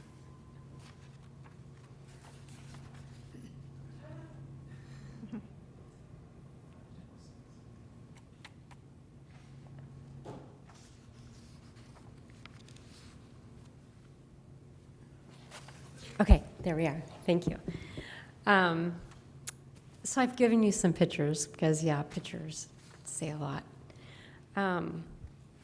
Thank you all for participating on the board and your time here, because I realize it's a lot of time you guys put into this, and I really appreciate it. Right now, I'd like you just to imagine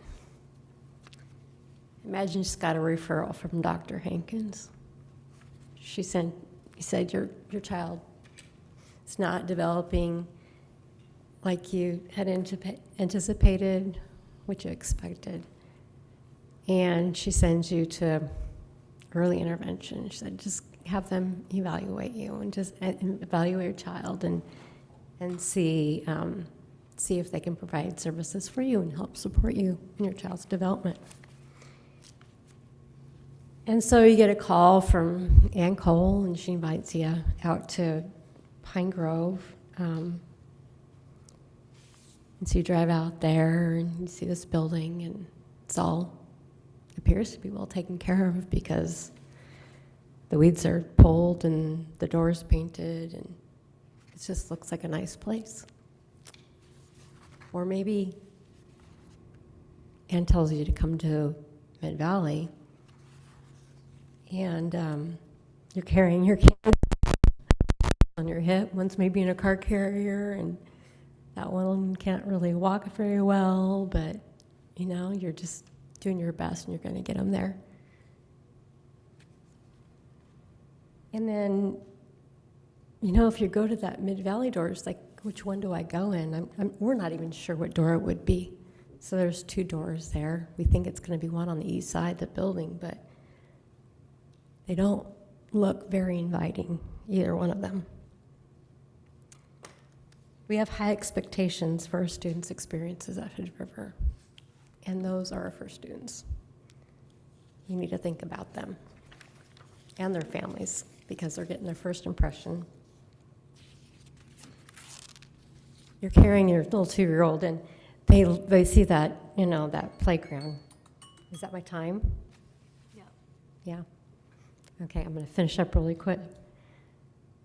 But that playground at Pine Grove, it fits their needs. The one at Mid-Valley, it's scary.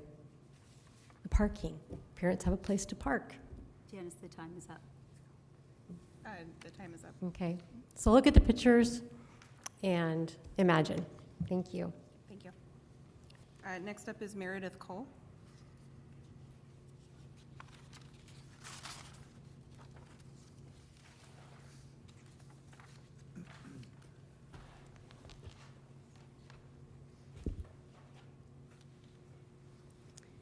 Meredith Cole, Hood River County. Thank you, Superintendent Newton, for addressing the increase of special needs. Early intervention is the start of special education, like I said at the last board meeting. And thank you, Mr. DeMoss, for showing us that not all space is equal, which is what we have been saying from the very beginning. We know that not all space is equal, and we are trying to get space that is needed. We understand that budget reductions are necessary. No one wants to be on board and be the captain of the ship that closes Cascade Locks. And nobody wants to be the captain of the ship who sells the investment property on May Street. So the ship turns to Pine Grove instead because no one is there to own the decision. That's not leadership, that's drift. So Pine Grove becomes the answer, not because it's the right answer, but because there's nobody there to defend it. The space proposed at Mid-Valley is not adequate. We have been repeating this repeatedly, and our concerns have not been answered. The narrative, the story keeps changing. We are told that we'll have a gym and downstairs classrooms. The general public are told the different story as the newspaper described. Which is our space? But either way, we are not going to get a savings by moving Pine Grove to Mid-Valley. What is the urgency to do it this next year? Slow down, let's make this change right. Here's what I'm most concerned about. It will only take one parent that is not receiving early intervention services that they are entitled to, services that existed at Pine Grove that are not available at Mid-Valley. It will only take one parent to push back that their 3-year-old is having to do playground-based therapy with 4th and 5th graders. How much is the district willing to spend in legal fees? Because these parents have a right to act. Because of IDA and FARP, they have their rights. We know that early intervention will need a new home eventually, but Mid-Valley is not the space. The district will not be saving for moving us this year.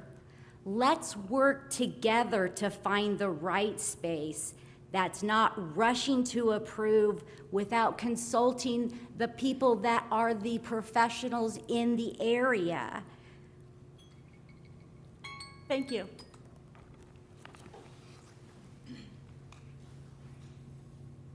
Next up is Dan Baer.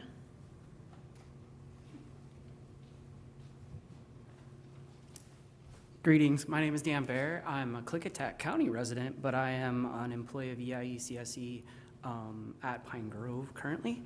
I want to thank Mark DeMoss for saying at a cost, make a cut.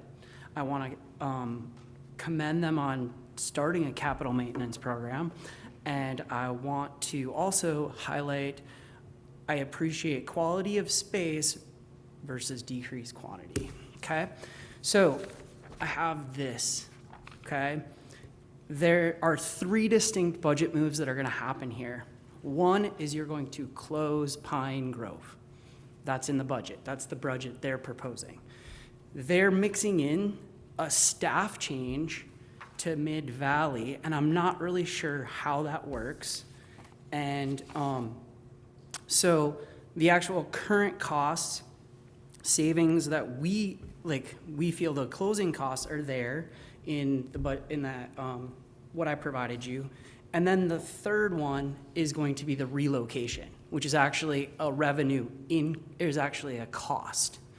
And so technically over the next 2.5 years, it's going to take 2.6 years to currently recover the actual Pine Grove closure and relocation.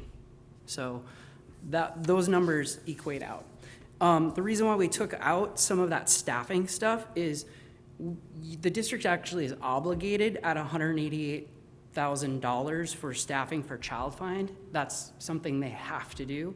That $16,639 is actually a general fund Medicaid billing that we provide, that one of our staff members provides to the district. It's not actually, and it's just gonna move with wherever it goes. And then we have no idea what the shared secretary services, what that equals. We don't understand that at all. So I agree, we have to go forward at some point in time, but it just doesn't look like the maths very well for the next 2.6 years at this relocation. But I get that they're using an average annual 5-year cost of $138,220, and I tried to math that out, and I can't figure out what numbers. I'd love for you to sit down with me, Mark, and tell me how you came up with that actual number. I'm not disagreeing with it. I'm just saying I can't math it, but I'm not the math guy either. So I just am reiterating, like, if you approve this budget, you're approving 3 things. You're approving a relocation, a closure of a facility, and a relocation expense, and somehow maybe a cut to a Mid-Valley staff member. And I'm okay if that's what you want to approve. Thank you for your time. Ann Cole?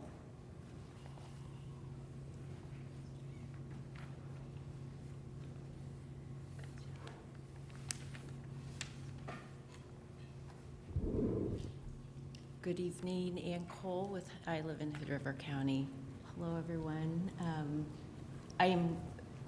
Thank you, good evening. I'm Ann Cole, and I am lucky enough to get to work at our school district's early intervention, early childhood special education program. I'm the program coordinator. We have some questions this evening for you. First of all, what is the plan for parking at Mid-Valley for all of us and our families? Will you move our developmentally appropriate playground with the fence to Mid-Valley? What is the exact space for our program? There have been many different conflicting reports. So given that it is unclear what space we will be occupying, and there is very little consultation with our program to consider adequate space, how do we know the proposed renovation estimate is accurate? How will you keep our program separate from elementary school students? We work during the summer. How are you going to move the entire program to Mid-Valley in order for us to be ready to work in the summer and then for the start of this new school year? What is the 41,598 shared secretarial services with Mid-Valley? How can a remodel and a welcoming entrance be completed at Mid-Valley by August 17th, the start of school? What is the plan for Pine Grove School? Are you going to sell it? The community is also asking. So we ask you to pause moving EIECSE to Mid-Valley for a year.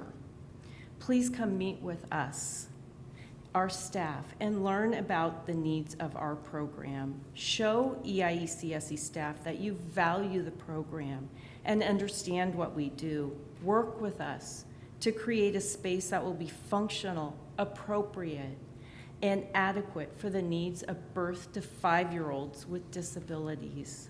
Let's create a comprehensive plan together so that this move will work. When EIECSE moved from Frankton School to Pine Grove School, the superintendent met with us and asked us what our program needed. Based on a list that was created, the program director and coordinator met with the district team to determine the remodel design. A moving schedule was developed that worked around our summer schedule. When the school year started, the space at Pine Grove was remodeled, our playground was in place, and all of our equipment and materials and desks were in the building. It was a lot of work. Please show us that you value us and work with us so that we can make this work for our children. And so let's wait a year. Thank you. Jesse Herrera Nance is up next.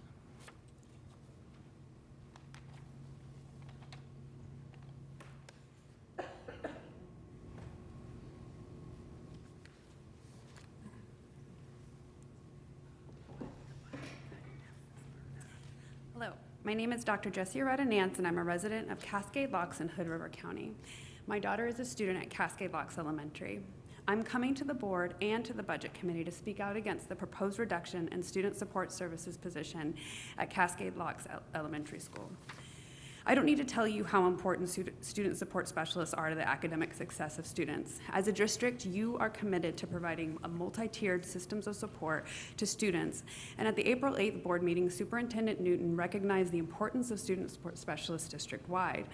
But in the very same meeting, he mentioned the reduction to half-time student support specialists positions at HROA and Cascade Locks. As you just heard, the district walked back the reduction at HROA, but the Cascade Locks reduction remains. District messaging has explained the reasoning for this specific reduction, stating that the decision was made because Cascade Locks has fewer students on our campus. But as anyone who has spent any time with children knows, if anyone who spent time with students at Cascade Locks knows, having fewer children on an elementary school campus does not mean that there is less need.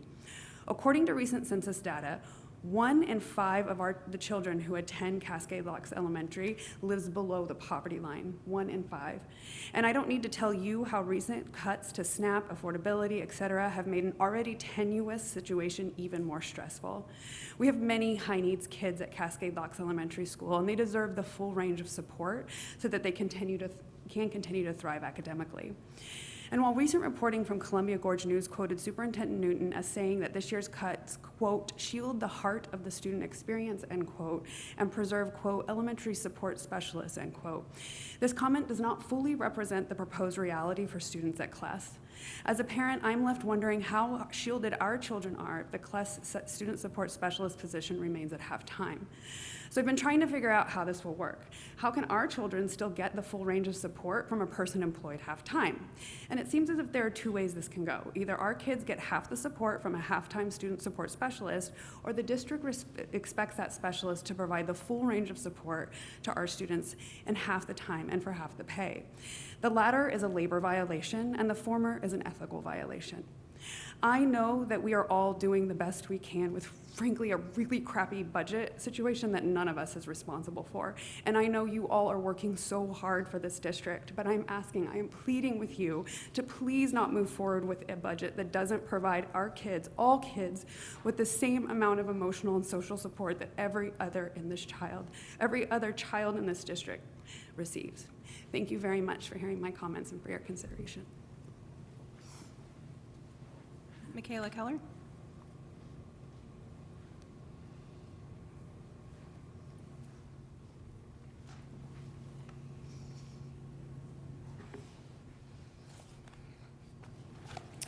My name is Michaela Keller. I am a resident of Cascade Locks. And I had a speech prepared, and I'll probably touch on some of it, but I wanted to just acknowledge what Mark and Bill have shared this evening.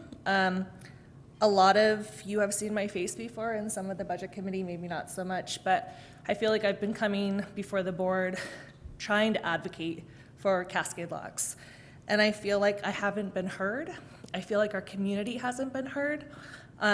Jesse just spoke to you about the importance of equity with regards to our students and the social emotional needs, and how that can't be quantified based on how many kids we have in a building. Their needs are the same needs as other kids elsewhere. And so I want to acknowledge that I have felt heard by you tonight for one of the first times, and I appreciate that, but I encourage you and challenge you to continue to listen. And so I come to you with some questions. Why are our kids in Cascade Locks Elementary the only elementary school kids proposing to lose services from student-facing positions, district-wide, elementary school kids? Why does it feel like we continue to be subject to the low-hanging fruit article and argument? There's a trust issue here, and I want to say that there's an interest, a genuine interest in collaborating and working towards transparent communication, which is difficult. And we know that this is hard, but this is hard for us too. It's my kids that are impacted. It's my neighborhood kids that are impacted. It's their emotions and my emotions that are running high. And we are all trying to do our best. But when the only opportunity to share feelings in a meaningful way is in public testimony like this, and the communication remains one way, it's difficult to gain consensus. This is the first of 2 budget meetings, and so speaking to the budget committee as well as the board, I would encourage you to genuinely make efforts to listen to feedback, evaluate the numbers, and provide space to have different opportunities and ideas for solutions to hard problems. Please consider the following. Consider funding Cascade Locks Elementary School Student Support Specialist full-time. Students can't control when they need emotional support and schedule between 9 and 2 when their student support specialist is available. It's needed all the time. Consider perhaps field sponsorship opportunities to fund things like turf needs. All of this to say there's an interest in building trust and understanding through transparent communication, but it has to start somewhere. And so I appreciate the efforts tonight. I hope that you hear the words and requests that we have made, and I ask you to take those into account going forward. Caroline Lips.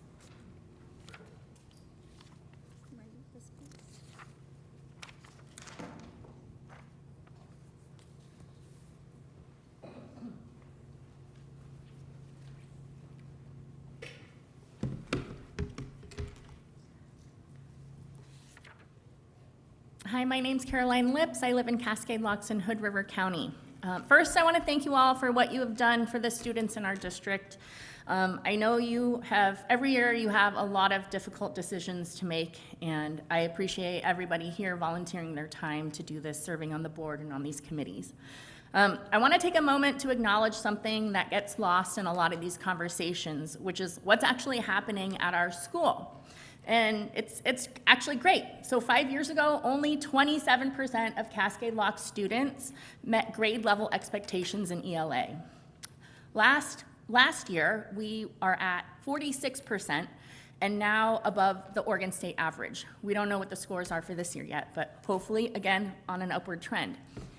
5 years ago in math, only 10% of our students met grade level expectations. The state average was 36%, and now 4 years later, our students are at 43%, again above the Oregon average. That's not an accident.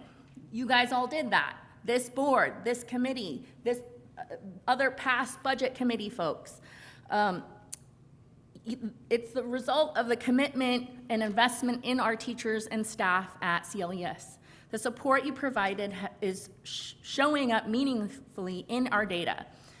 We're asking you tonight to continue protecting what is working, because it is working. We ask you to review every single cut in addition to this current budget or the proposed budget with an equity lens, and think carefully about which student populations absorb each cut. Again, 1 in 5 children in Cascade Locks live in poverty, nearly double the county rate. This is from census data. These are the same students whose outcomes are improving with the support that you've provided us over the years. Cascade Locks will always be an outlier. It's our geography. We're in the heart of the scenic area. And last week I noted enrollment trends across the district. And again, we're an outlier. We're steady and growing student population. So why are we at CLES experiencing a disproportionate amount of FTE reductions when our enrollment hasn't decreased? Actually, our enrollment in 24-25 was 65.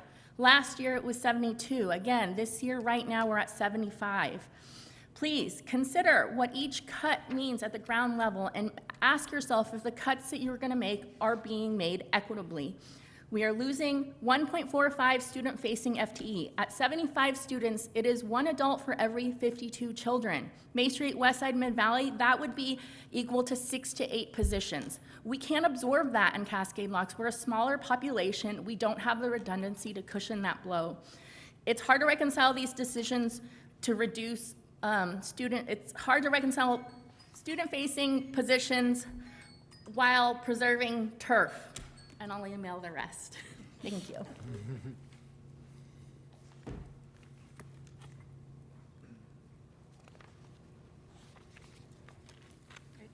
Seeing no other names on the public comment sheet, I will close the public comment section of this meeting. It is now time for the Budget Committee to discuss the budget and ask any questions that they may have. Before considering approval of the Budget Committee also has the responsibility to determine the local option levy rate to be imposed. Additional information on the local option levy, rate limits, levy rates imposed, and the effect of the tax compression on the local option levy amount have been handed out tonight. I will open the floor for discussion, and members who wish to make a statement or ask a question may do so.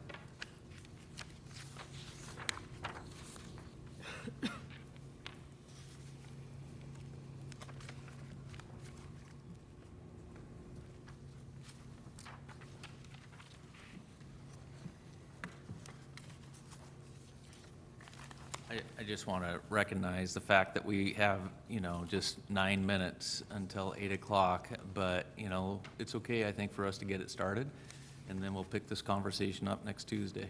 Okay.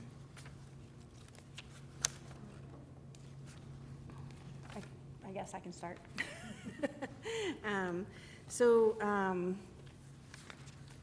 I think from my standpoint, I've been on the budget committee now, lots of years and gone through good years and really not so good years, last year being one of the worst, obviously. And I do truly understand our focus on some long-range problems that we are going to deal with. And I appreciate that we've actually done, we have a long-range facility committee. We are doing the work to kind of try to figure out what other options there are to kind of maintain funds for students in classroom and in places where they need to have them. I do kind of want us to look, I guess, from my standpoint too, look at when we are putting away funds or reserving them for things in the future.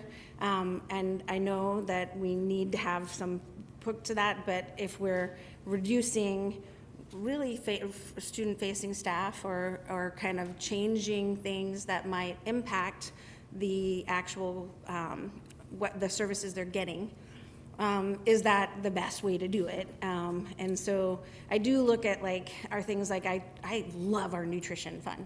I can't say enough, from a medical professional, I see kids in my clinic who are actually eating and they don't get there for breakfast, and so they'll eat at one time, or they'll eat at the breakfast that they couldn't have at home.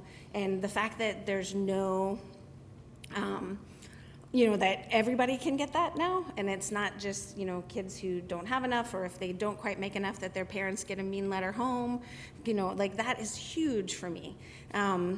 Saying that, I do think that that is something that some people in our community can pay for and would pay for, right? And I don't know that necessarily we have to go back to charging families, since we would lose all the funds if we did that, that bad idea, right? But I also think that there's a space between putting $100,000 in our fund, which I'm assuming we had to pay this year from a different source, because were we behind on? We had an existing fund balance. It was 600,000 last year. It's down,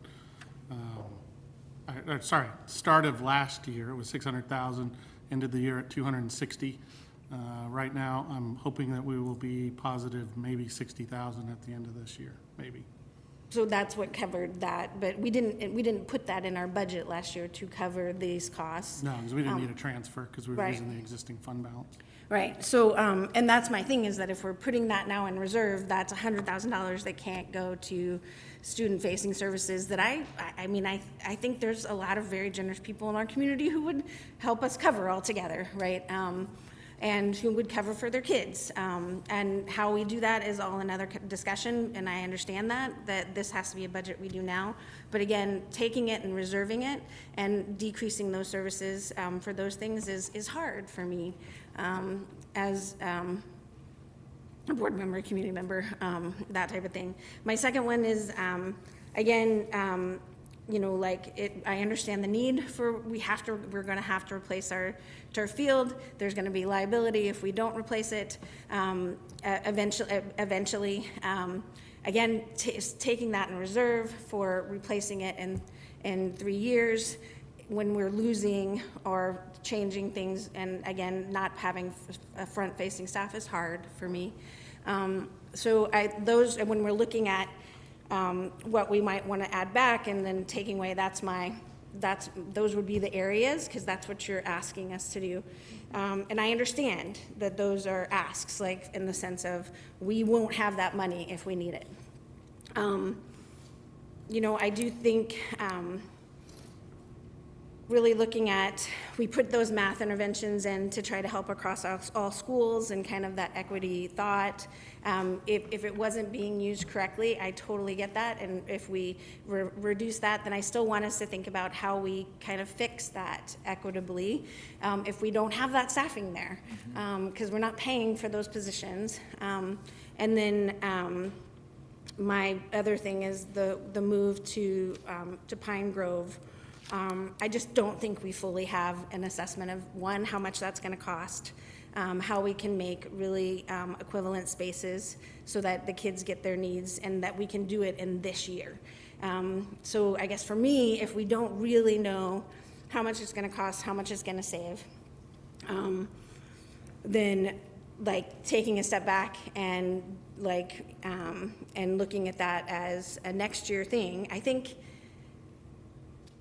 everybody knows that eventually Pine Grove is gonna, it's not gonna last, right? Like, it is an old building that if you looked at how much it's gonna cost to keep that building going for the next 5 years, 10 years, 20 years, we do not have that money, right? I think all of us, everybody would understand that. I'm just not sure that this has to be done this year in this budget this way. Not saying that we shouldn't actually put some money aside for starting this whole process. We got to figure out how much it's going to cost to change.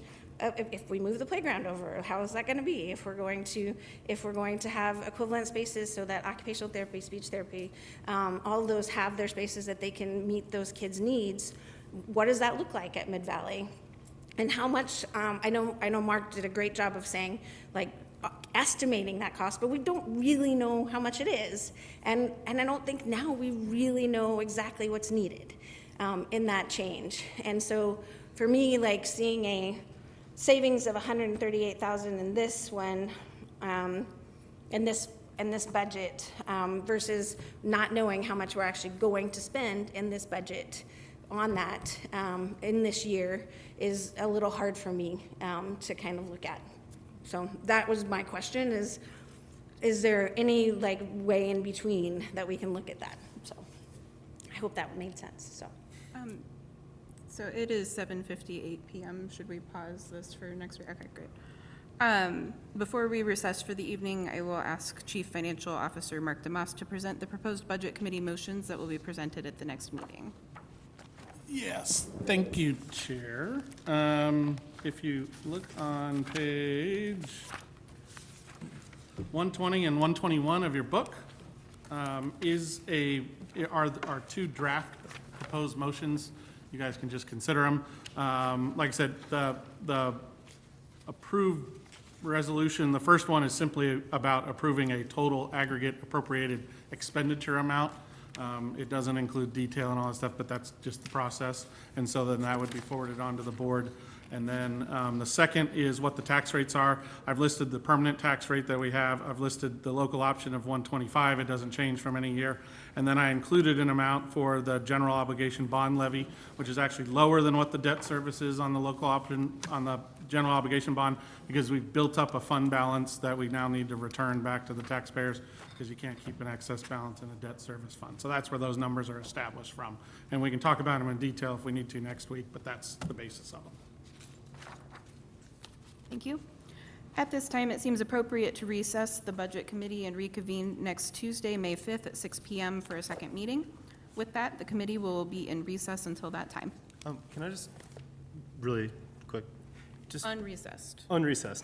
Just to what Corinda was saying, I feel like it's really helpful if we have some means of deliberating the costs of Pine Grove and Cascade Locks if we have options. It feels like we just have like one set of numbers. We don't have Plan B. So in the interim, it's possible for next week to have option B. Thank you. Now we're recessed. Wait a second, guys. Thank you, everybody.